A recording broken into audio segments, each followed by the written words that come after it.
नमस्कार दोस्तों। बात है 1740 यानी 1740 ईस्वी में क्या होती है कि बाजीराव प्रथम की मृत्यु हो जाती है। और बाजीराव प्रथम की मृत्यु हो जाती है तो फिर इनके बाद इनका बेटा को बनाया जाता है बालाजी बाजीराव।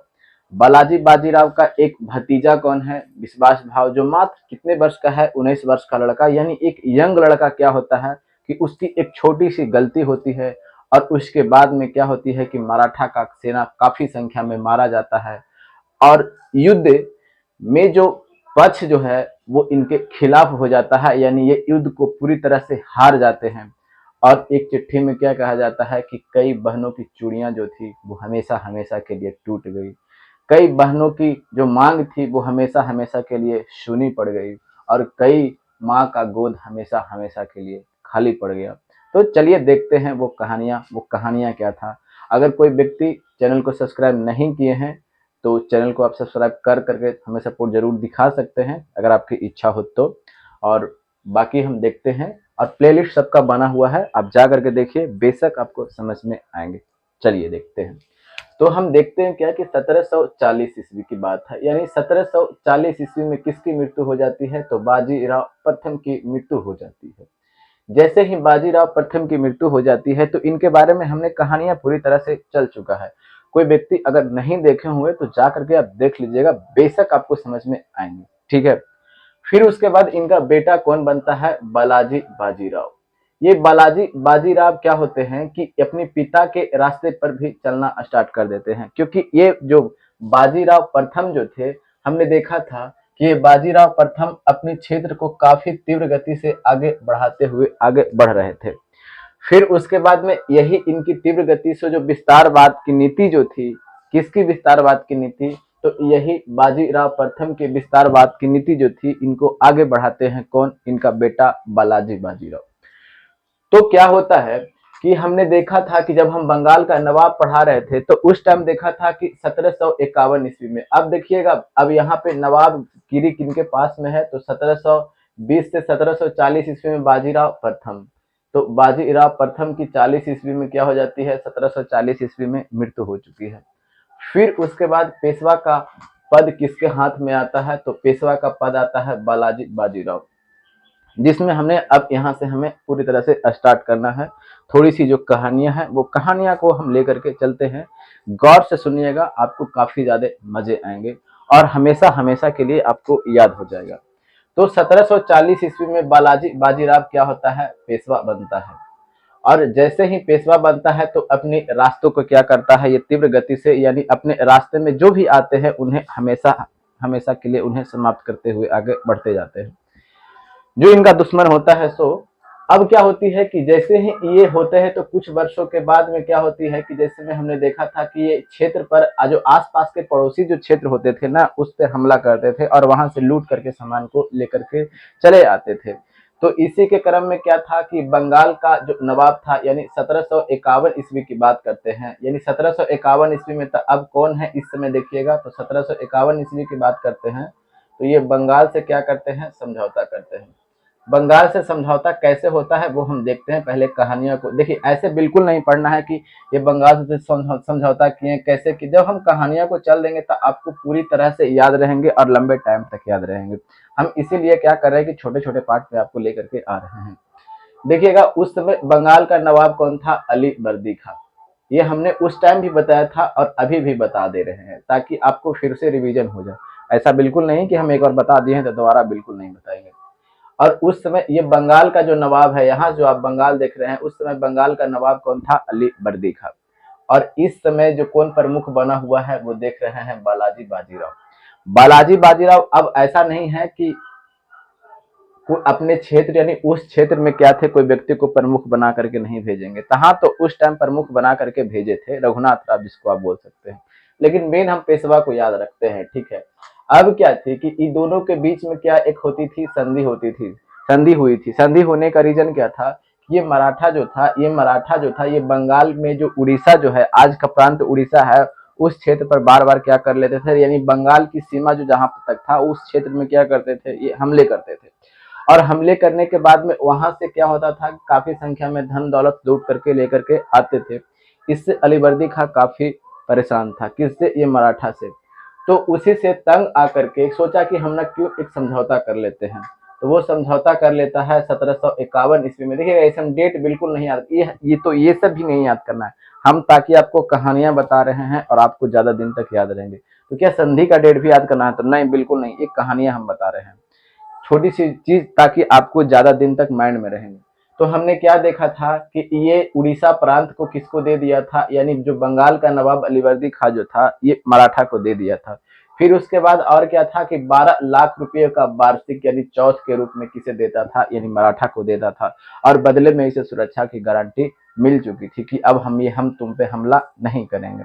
ठीक है, यहाँ तक तो हमने देखा था पहले भी और इसलिए हमने बता दिया।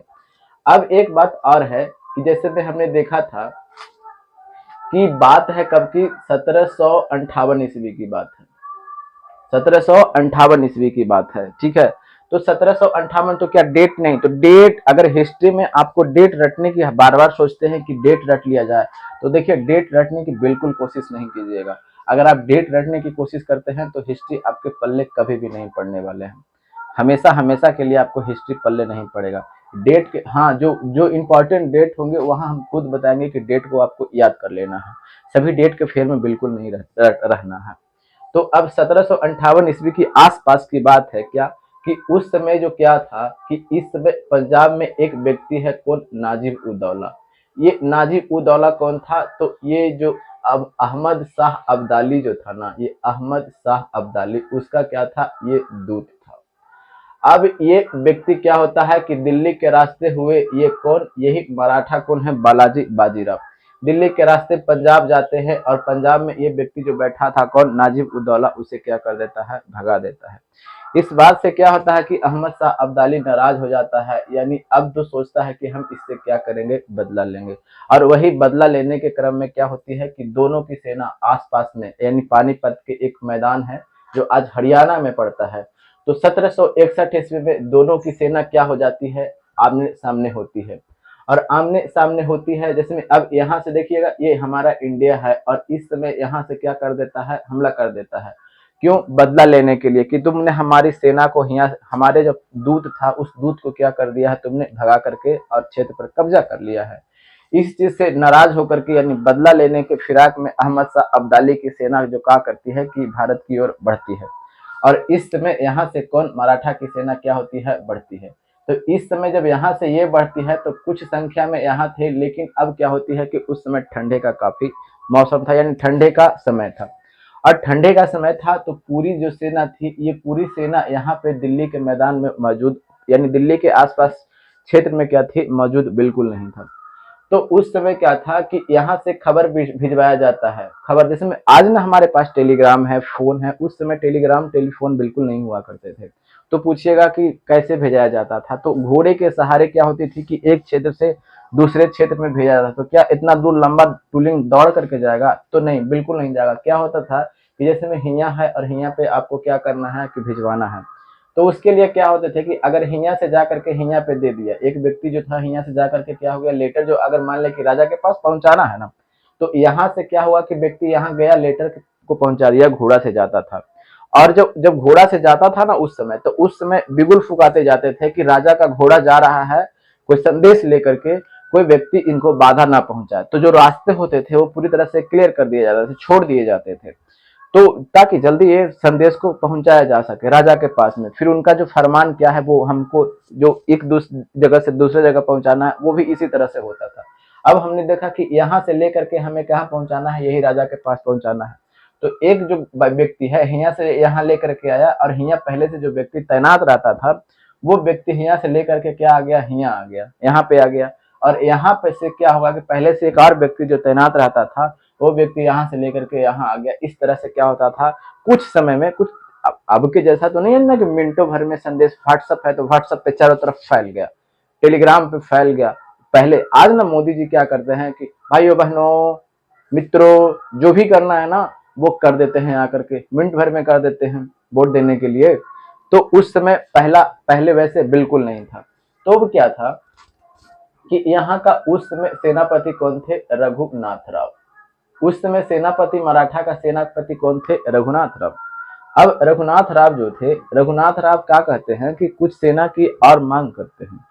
कुछ सेना की मांग इसलिए करते हैं क्योंकि इस सब एरिया है, ठंडे प्रदेश का क्षेत्र है। यानी हम अब्दाली जहां से आ रहा है ना, उस समय का जो उस टाइम का उसमें क्षेत्र में वो अब्दाली का जो सेना था, ठंडे में काफी ज्यादा उसको महारत हासिल थी।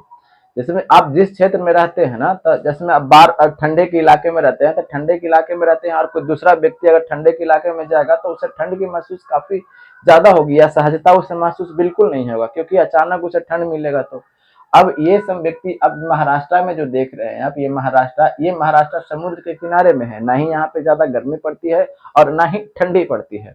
तो इसलिए सोचा कि हमारी सेना इसके सामने टिक नहीं पाएगी, तो ये रघुनाथ राव जो था ना, कुछ सेना की और मांग करती है। तो कुछ सेना की और मांग करती है और ये व्यक्ति को क्या कर देता है कि इनके जो मेन सेनापति है, वो मेन पेशवा है, मेन पेशवा अभी किनके हाथ में है, यही बालाजी बाजीराव।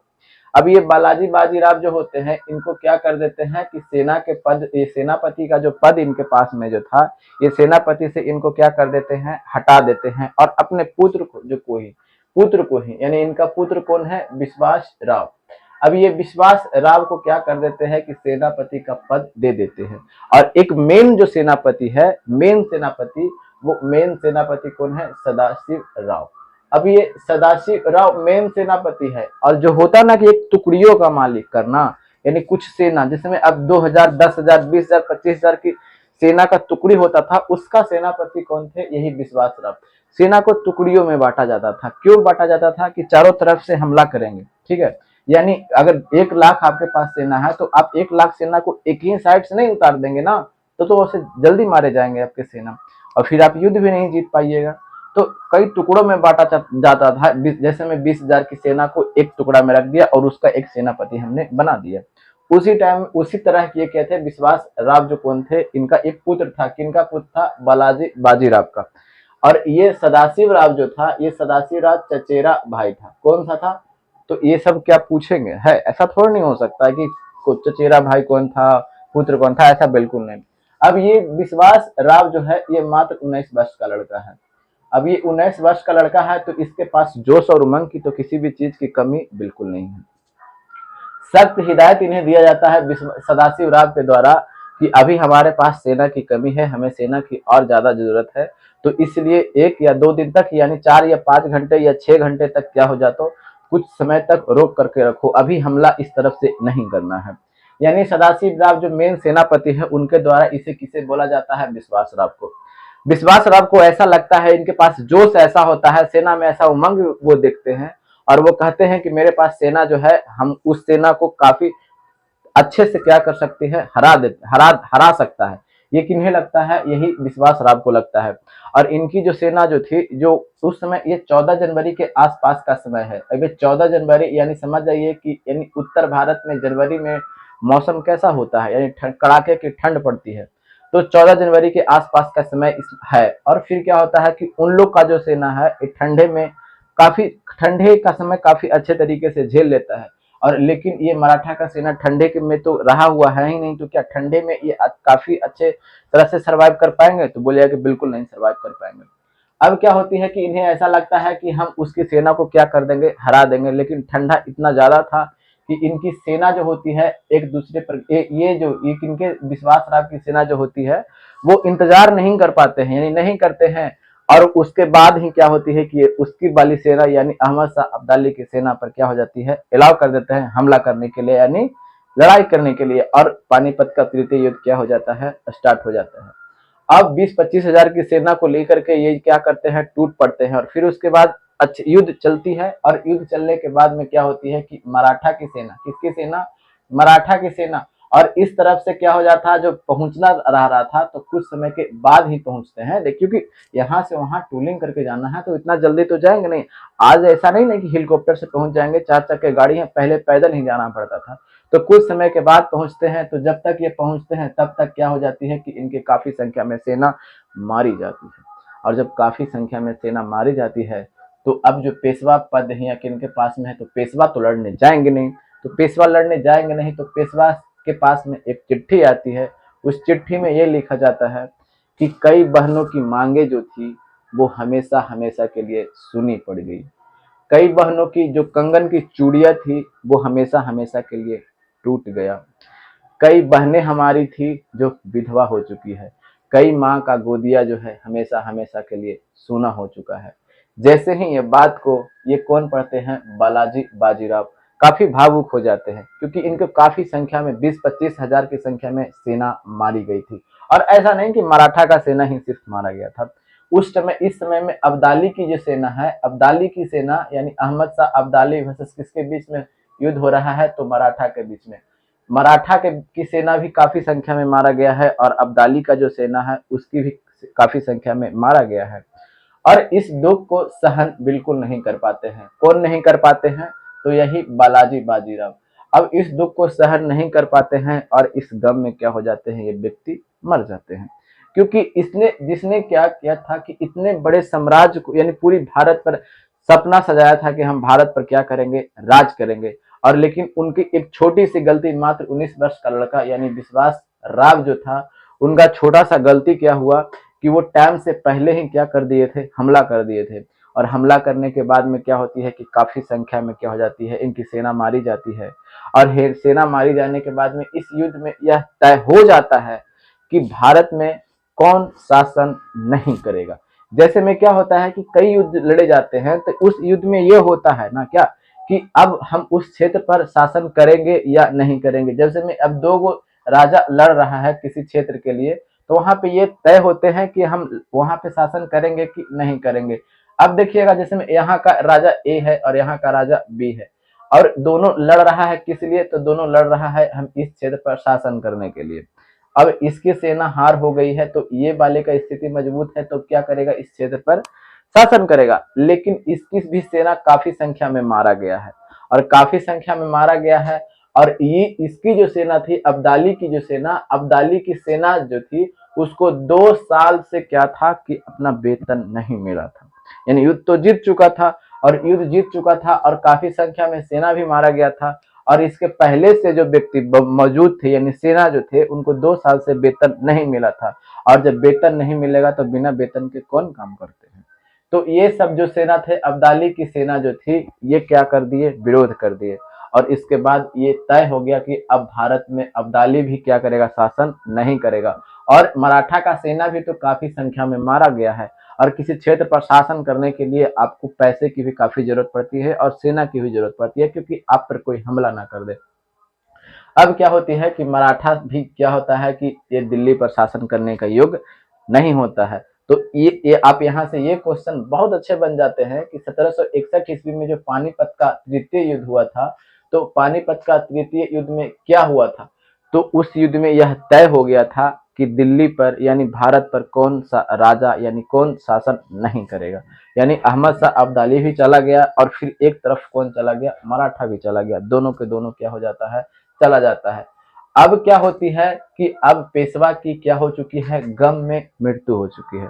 यानी बालाजी बाजीराव की क्या हो चुकी है, मृत्यु हो चुकी है। तब दो गो व्यक्ति हैं। जैसे में क्या होता ना है कि घर में पिताजी जो होते हैं वो पैसे कमा करके लाते हैं, यानी मेन तो मालिक होते हैं, ठीक है। ऐसा नहीं कि मेन मालिक नहीं होते हैं, पिताजी मालिक होते हैं। लेकिन अगर सर्वे सर्वा की बात करते हैं तो उनका सिक्का, उस घर में सबसे ज्यादा सिक्का किनका चलता है, यानी पिताजी पर भी सिक्का किनका चलता है, जो व्यक्ति दादाजी हैं। यानी पिताजी पर भी सिक्का चलता है, यानी पिताजी की भी बात को भी टाला जा सकता है। पिताजी मालिक होंगे या नहीं होंगे वो भी डिसाइड कौन करते हैं, दादाजी करते हैं। तो एक दादाजी की तरह ही कौन थे व्यक्ति हैं, दो व्यक्ति हैं, यानी योग्य व्यक्ति हैं। क्योंकि अब एक योग्य व्यक्ति ये थे, ये भी क्या हो गए, 1761 ईस्वी में मर चुके हैं। अब ये दो व्यक्ति कौन है, एक व्यक्ति है महादजी सिंधिया और एक व्यक्ति है नाना फडणवीस। तो क्या हम इसे मिटा देते हैं, तो अब देख लीजिएगा। जैसे में देखिए, यही बड़ा सा क्षेत्र है और यही बड़ा सा क्षेत्र है, और इसी बड़ा सा क्षेत्र में क्या था, मराठा का अधिकार था। अब दो व्यक्ति कौन है, महादजी सिंधिया, और एक व्यक्ति कौन है, नाना फडणवीस। अब ये दोनों व्यक्ति जब योग्य हैं तो अपनी योग्यता का परिचय देंगे ना। तो योग्यता का परिचय देने के क्रम में क्या होते हैं कि किसी न किसी व्यक्ति को क्या करेंगे, पेशवा पद नियुक्त करेंगे ना। तो यही जो व्यक्ति हैं, यही माधव राव को फिर क्या करते हैं कि अपना पेशवा नियुक्त करते हैं। यानी मराठा का फिर एक नया पेशवा बन जाता है। तो अब मराठा का नया पेशवा कौन बन गया है? माधव राव। कब बन रहा है? तो 1761 ईस्वी में बन रहा है ये माधव राव। और फिर क्या होती है कि ये 1772 ईस्वी में तक रहते हैं। 1772 ईस्वी में व्यक्ति की क्या हो जाती है? मृत्यु हो जाती है। अब जब 1772 ईस्वी जब मृत्यु हो जाता है, तो यहाँ पे एक बात याद आ रहा होगा कि संधि जो होती है 1765 ईस्वी में, इलाहाबाद की संधि, याद आ रहा है ना? तो देख लीजिए कि 1765 ईस्वी में जब इलाहाबाद की संधि हो रही है, तो उस समय मराठा का पेशवा कौन? देखिए, आप इलिमिनेट करने के लिए, एक कनेक्ट करने के लिए सीखिए। कनेक्ट करने के लिए नहीं सीखिएगा ना, तो आप हिस्ट्री को कितना भी रट लीजिए, वो आपके पल्ले बिल्कुल नहीं पड़ने वाले हैं। तो ये सब डेट, जैसे में अब ये 1765 का डेट है, तो ये आपको कन्फर्म याद होने चाहिए। तो आप जैसे में हिस्ट्री को बार बार पढ़िएगा ना, तो आपको याद रहेंगे। अब एक बार पढ़ करके खुद को 30 मार्क खा समझिएगा, तो आपके जैसे कितने दुर्रम खा आए और चले गए, वैसा कुछ नहीं होने वाला है। पढ़ाई आपको रिवीजन मांगती है, पेशेंस मांगती है, तो वो आप चीज उसको दीजिए, बार बार उसको देखिए, अब टाइम दीजिए, जरूर वो आपके हो जाएंगे।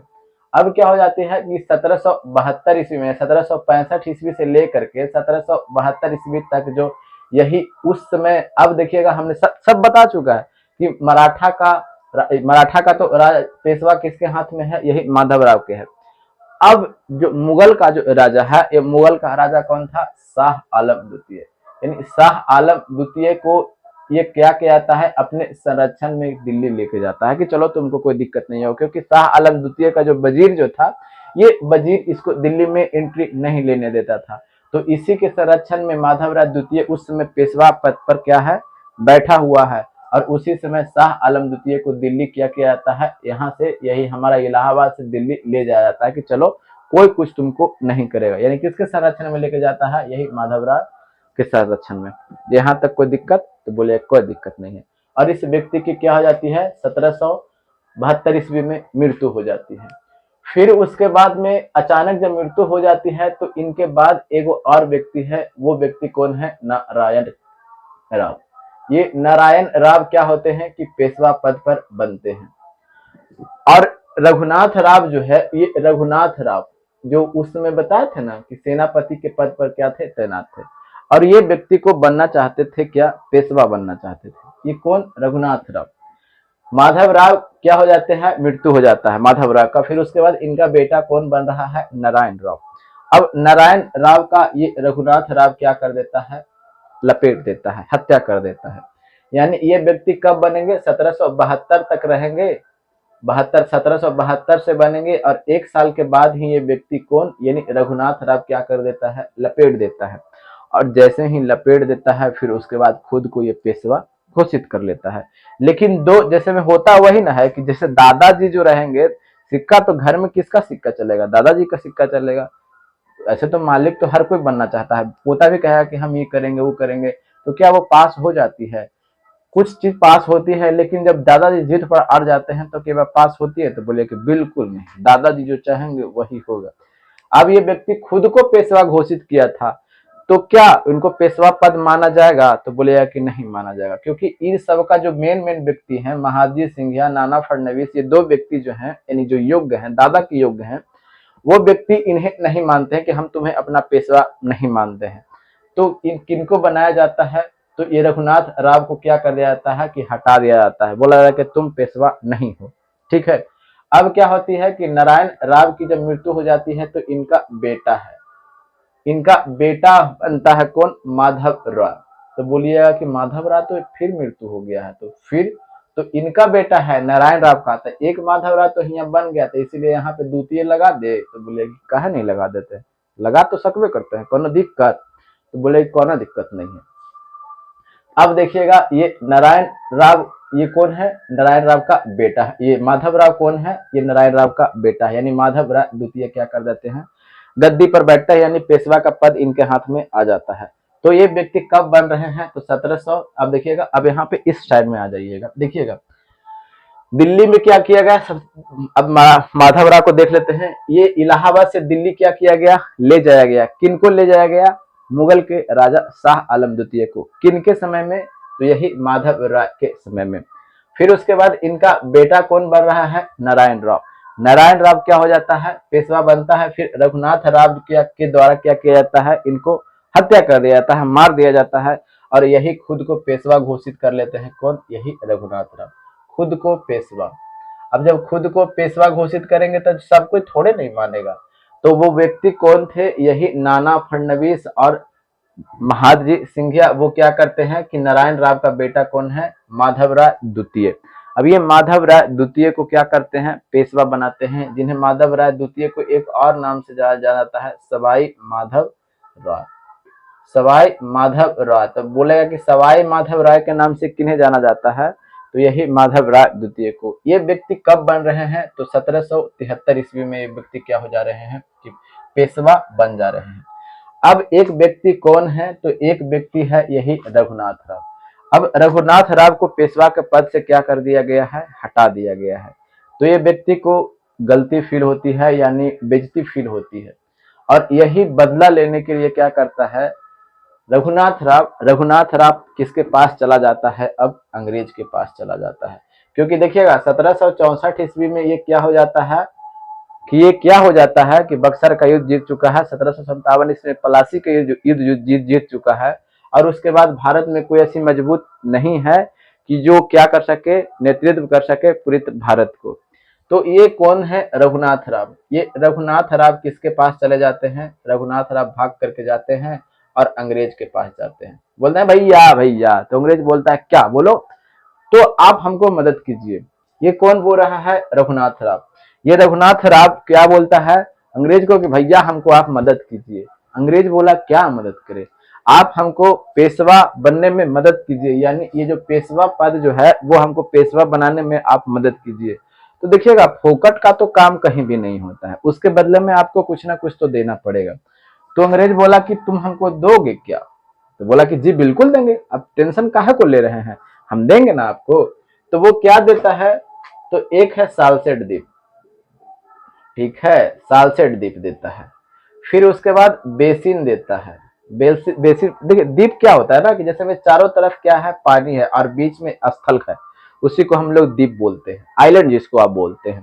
अब सालसेट द्वीप, बेसिन द्वीप, ये इस क्षेत्र में। फिर उसके बाद में ये सूरत का जो क्षेत्र है, उस क्षेत्र में क्या हो जाती है, कर तहसीलने के लिए अंग्रेज को क्या कर दिया जाता है, दे दिया जाता है। क्योंकि ये रघुनाथ राव इसी के परिवार का है, तो ये क्या करता है कि 1775 ईस्वी में क्या होती है, सूरत की संधि होती है।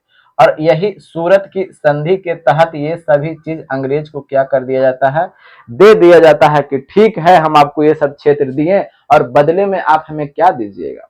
तो बदले में अंग्रेज क्या करता है कि 2500 की सेना इसके पास में भेज देता है। किसके, कितने की सेना, देखिएगा 2500 की सेना, मात्र 2000 और 500 की सेना अंग्रेज क्या होता है कि इसके लिए, किसके लिए, तो यही रघुनाथ राव के लिए क्या कर देता है, भेज देता है। अब हम आपको बताते हैं कि अब इसका फ्रांस तो दुश्मन होगा ना। अब महादजी सिंधिया सोचते हैं क्या कि अच्छा ये अंग्रेज से संधि कर लिया है, तो हम क्यों ना फ्रांस से संधि कर लेते हैं, फ्रांस को अपना कुछ पद यानी कुछ क्षेत्र क्या कर देते हैं, देते हैं हम अपने क्षेत्र को विकास के लिए। अब ये व्यक्ति जो महादजी सिंधिया है, ये महादजी सिंधिया क्या करते हैं कि फ्रांस से क्या करते हैं कि नजदीकियां बढ़ाना स्टार्ट करते हैं। और जैसे ही ये बात अंग्रेज को पता चलता है, तब क्या होता है कि अंग्रेज कहता है कि जो सूरत की संधि जो किया है ना 1775 ईस्वी में, ये 1775 ईस्वी में जो सूरत की जो संधि किया है ना, इस संधि का क्या किया है, उल्लंघन किया है। तो आप खुद यहाँ पे देखिएगा, इस 1775 ईस्वी का जो सूरत का जो संधि हो रहा है, किसके किसके बीच हो रहा है, मेन आदमी ना पेशवा के बीच में हुआ है, ना ही दादाजी के बीच में हुआ है, यानी महादजी सिंधिया और एक नाना फडणवीस है, इनके बीच में नहीं हुआ। एक और जो होता ना है खुरपात आदमी जो होता है, दागी जिसको बोलते हैं, यानी जो होता ना है बच्चे जो हर बात का विरोध करते हैं अपने परिवार में, उसी तरह का ये है रघुनाथ राव। ये रघुनाथ राव के बीच में हो रहा है और अंग्रेज के बीच में हो रहा है। तो क्या ये संधि को इन लोग मानेंगे, तो बोलेंगे बिल्कुल नहीं मानेंगे। और इसका बहाना दे करके, किसका बहाना दे करके, कि सूरत की संधि का बहाना दे करके क्या करता है कि अंग्रेज जो होता है यही मराठा सेना पर क्या कर देता है, हमला कर देता है। और हमला कर देता है तो दो गो युद्ध होती है। दो गो युद्ध क्या होती है कि एक अरसा का युद्ध होता है। कौन सा युद्ध होता है, अरसा का युद्ध। अरसा स्थान है, नाम है। दोनों की सेना, मराठा की सेना और अंग्रेज की सेना क्या हो जाती है, वहीं पे पहुंचती है। और यही अरसा का युद्ध होता है, किसके किसके बीच होता है, तो एक तरफ मराठा है और एक तरफ क्या है, अंग्रेज है। दोनों के बीच में युद्ध होता है जिसमें क्या होती है, अंग्रेज विजयी हो जाता है और मराठा यहाँ पे क्या हो जाता है, हार जाता है। फिर उसके कुछ ही समय के बाद में क्या होती है कि अगले ही वर्ष क्या होता है कि एक और लड़ाई होती है, वो लड़ाई होती है तेलगांव का युद्ध। अब ये तेलगांव का युद्ध में मराठा क्या करता है कि अंग्रेज को तेल लेने के लिए भेज देता है। ठीक है, इसका मतलब समझ रहे हैं ना। यानी तेलगांव का जो भी युद्ध हो रहा है, किसके किसके बीच युद्ध हो रहा है, तो एक तरफ कौन है, मराठा की सेना है और दूसरी तरफ कौन है, अंग्रेज की सेना है। जिसमें से मराठा की सेना अंग्रेज की सेना को क्या कर देता है, तेल लेने के लिए भेज देता है, इसका मतलब हरा देता है। अब ये तेलगांव का युद्ध हो गया, एक युद्ध अंग्रेज जीता और एक युद्ध कौन जीत रहा है, यही जीत रहा है कौन, तो यही जीत रहा है, ये मराठा जीत रहा है। फिर उसके बाद में इस सब लड़ाई को शांत करने के लिए क्या होती है कि बड़गांव की संधि होती है। ये बड़गांव की संधि कब होती है, तो 1779 ईस्वी में क्या, जब इसको मिटा देते हैं फिर ताकि आपको इजी तरीके से और समझ में आएंगे। अरसा का युद्ध कौन जीता, तो अंग्रेज जीता। फिर उसके बाद तेलगांव का युद्ध कौन जीता, तो कहिएगा कि मराठा जीता। फिर इस सबको शांत करने के लिए बड़गांव की संधि होती है। सब ये सब याद नहीं करना है, ठीक है, हम जो लिखेंगे वही याद करना है। अब क्या होती है कि बड़गांव की संधि होती है। बड़गांव की संधि के तहत ये दोनों युद्ध को क्या कर दिया जाता है, समाप्त कर दिया जाता है। अब जो क्षेत्र अंग्रेज लूटा था वो इसको दे दिया गया, अंग्रेज मराठा को दे दिया गया। अब क्या था ना कि अब आप खुद यहाँ पे बताइएगा कि 1775 ईस्वी का जो सूरत की संधि हुई थी, ये सूरत की संधि से क्या निष्कर्ष निकला था कि ये रघुनाथ राव खुद को पेशवा बनना चाहता था ना। और यही पेशवा बनाने के चक्कर में ये मराठा से अंग्रेज क्या होता है, भिड़ता है। और अंग्रेज से भिड़ता है तो उसके लिए, क्योंकि ये पैसा लिया, बेसिन का जो संधि बेसिन ले रहा है, फिर उसके बाद यानी ये द्वीप एक ले रहा है, सालसेट द्वीप ले रहा है, कई क्षेत्र ले रहा है, किस लिए कि आप हमको पेशवा बनाइए। तो क्या बनाने के लिए लड़ाई करेगा ना इससे, तो यही लड़ाई कर रहा है इससे, जिसमें से अरसा का युद्ध हुआ, फिर तेलगांव का युद्ध हुआ। इस दोनों में क्या थी कि अंग्रेज को काफी ज्यादा क्षति पहुंचाना पड़ा गया। अब अंग्रेज को समझ में आ गया कि बेटा हम ना अच्छा आदमी से पंगा ले लिए हैं। बताओ ना, ये दो गो क्षेत्र दिया है, एक दो गो क्षेत्र दिया है, सालसेट द्वीप दिया है और एक बेसिन द्वीप दिया है। इस क्षेत्र से हमको कितना आमदनी होगा, ये छोटे से क्षेत्र से हमें कितना आमदनी होगा, ज्यादा तो आमदनी होगा नहीं। और इसके लिए हमें इतना चीज करना पड़ जा रहा है। तो संधि करने में ही भलाई है, तो संधि करने में भलाई है तो क्या कर लेता है कि फिर उसके बाद बड़गांव की संधि होती है। और फिर उसके बाद में जो मेन संधि होती है, तो यही मेन संधि होती है, वो होती है 1782 ईस्वी में। कब, तो 1782 ईस्वी में होती है। ये संधि होती है सालबाई की संधि। ये सालबाई की संधि के तहत क्या होता है कि सालबाई के संधि के तहत यही होता है कि यही जो रघुनाथ राव जो है, ये रघुनाथ राव को पेशवा नहीं बनाया गया है, तो कोई बात नहीं, इनको पेंशन की व्यवस्था किया जाए, यानी इनको पेंशन दिया जाए। और ये व्यक्ति जो कौन है, माधव राय द्वितीय, ये इनको मान्यता भी दे दिया जाता है। यही सालबाई की संधि होती है। और ये मराठा का जो प्रथम लड़ाई चल रहा था किसके किसके बीच, यानी अब देखिए यहां से आपको पूरी तरह से समझ में अब आ जाएंगे ज्यादा, ठीक है। अब देखिएगा पूरी तरह से आपकी हिस्ट्री आपके हाथ में आ जाएगा। देखिएगा 1775 ईस्वी में स्टार्ट हो जाता है, यानी प्रथम आंग्ल मराठा युद्ध। प्रथम आंग्ल मराठा युद्ध, तो प्रथम आंग्ल मराठा युद्ध कब से कब तक चला, तो 1775 से लेकर के 1782 ईस्वी तक चलता है प्रथम आंग्ल मराठा युद्ध। क्योंकि 1775 ईस्वी में क्या होती है कि सूरत की संधि होती है। सूरत की संधि के तहत क्या होता है कि ये बेसिन द्वीप और ये कौन सा द्वीप, बेसिन द्वीप और एक ठो और कौन है, सालसेट द्वीप, ये दोनों को दोनों किसको दे देता है, अंग्रेज को दे देता है। कौन देता है, तो बोलिए कि रघुनाथ राव दे देता है। रघुनाथ राव क्यों देता है, तो बोलिए कि पेशवा इसको बनने का बड़ा शौक था भाई, इसीलिए क्या कर देता है, दे देता है, ताकि आप हमको पेशवा बनाने में क्या करो, सहयोग करो।